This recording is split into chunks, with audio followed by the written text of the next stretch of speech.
This is Mr. Martin. These are the video notes for lesson 1.2 for Geometry Advanced. Um, so we've got a whole bunch of new vocabulary in Chapter 1. Section 1.1, you had maybe a dozen vocabulary words, and it's really, really important. These are the basic building blocks. This is what we're going to use for the entire rest of the school year. It's very important that you understand all of the terms. So if you're struggling with any of these, make sure that you get help right away.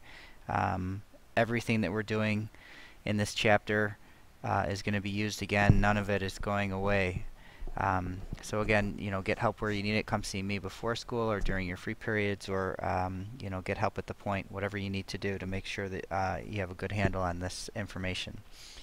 So some more terms in section 1.2. The first one that we're going to talk about is an angle. So an angle is formed by two rays that share an endpoint.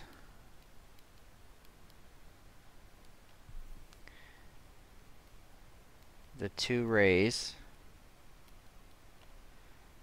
are non-collinear.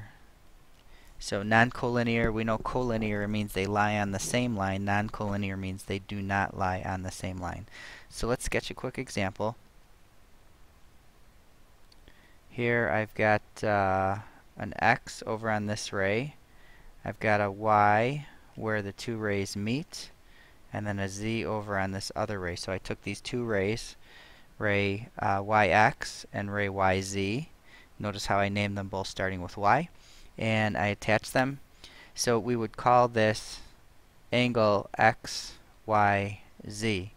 Now sometimes you'll get more than one angle that shares this point here, which we'll talk about in a minute, in which case you need to name the angle usually with three letters the way I just did here. But if there's a single angle, like in my example, we can simply call it angle Y. We can use this letter where the two rays meet and put the angle symbol in front of it and call it angle Y. Additionally, if I put a number in here, let's say I put a number 2 inside of that angle, I could also call this angle 2. So for this last column of the chart, the real world examples, I'm going to let you go ahead and fill that in, and then we'll talk about it when we get to class. Okay, so next we have vertex. This is the common endpoint where the two rays of an angle meet. Okay, so I'm going to use the same picture up here, and my description here, point Y is the vertex. So when I talk about a vertex, you need to understand what I'm talking about. I'm talking about where the two rays meet. Alright, next we have the sides of an angle, and these are the two rays that meet at a common point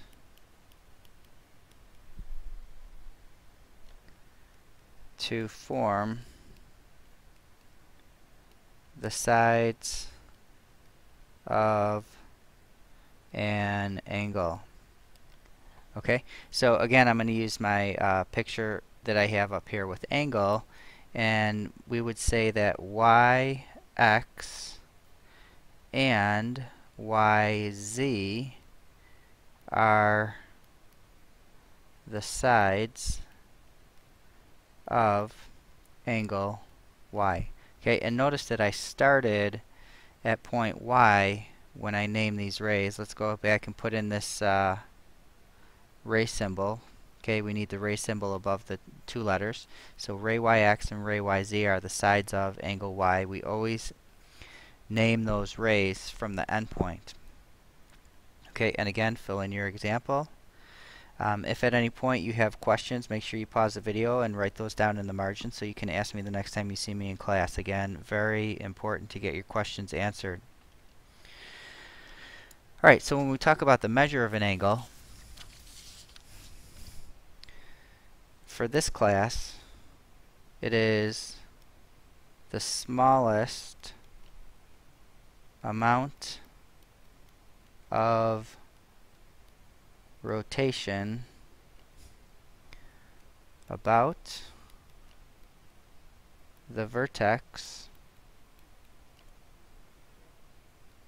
from one side of an angle.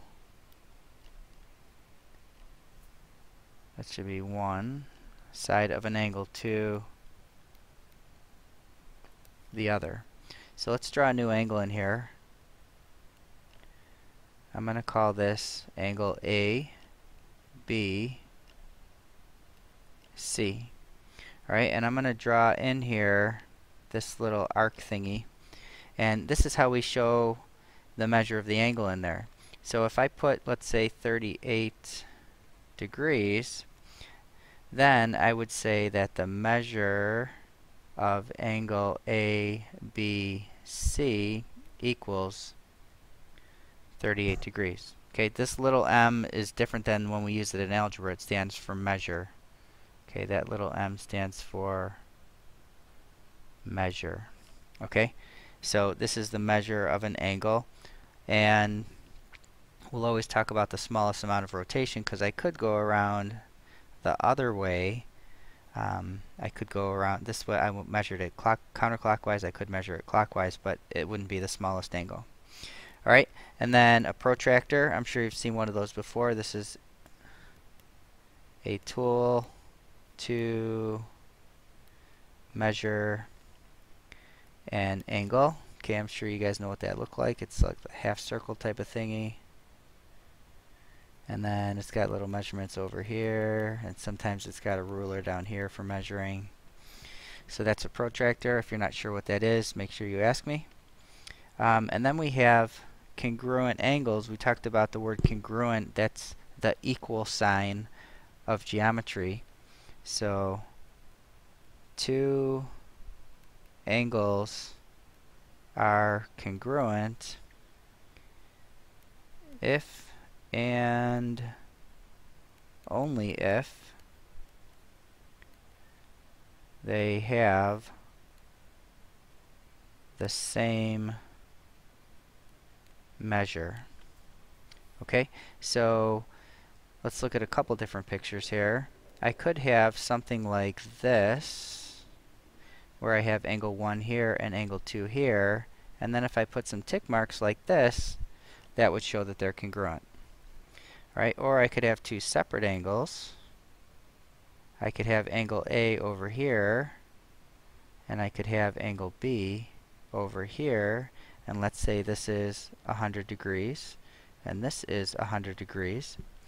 We would say that those are congruent as well. So our math notation would be angle 1 is congruent to angle 2, and for this one we would say that angle A is congruent to angle B. Here the tick marks tell us that they're congruent. Here the actual measures of the angles tell us that they're congruent. Alright, moving on. We've got angle bisector. So a ray, this is important, a ray is an angle bisector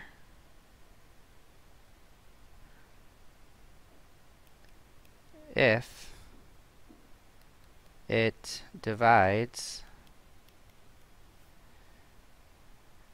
another angle, using the angle symbol over here, into two congruent angles. So notice I'm using the symbols instead of writing out the words.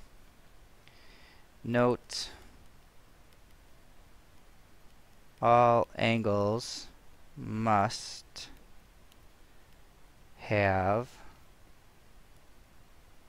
the same vertex. Okay, so again, if I look at this picture over here, let's redraw it. I'm going to redraw a new picture here. So let's redraw a picture. So here's my angle bisector. So in section 1 we talked about what it means to bisect, or if something bisects. Here the actual thing doing the bisecting is called an angle bisector. So here's A, B, C, D, and then I'm going to show that it bisects it by doing this. So we would say that since ray BD, notice how I named the ray starting here at the vertex, bisects angle ABC, ray BD is an angle bisector. Alright, again, I want to remind you, if you have questions, pause the video and write those down so you can ask me next time you see me. And the last thing we have is incoming angle and outgoing angle. So I'm going to draw a little pool table here. And I'm going to forego writing in the pockets, but let's say I have a ball here and I hit it into the cushion this way. So it hits the cushion and it forms an angle here where it hits the cushion. Okay, the path of the ball forms an angle with the cushion. That angle is called the incoming angle. So it's going to hit the cushion and it's going to bounce off somewhere this way. It's going to bounce off and form another angle over here. This is called the outgoing angle. Okay, and something about the incoming and the outgoing is that they're always going to be congruent.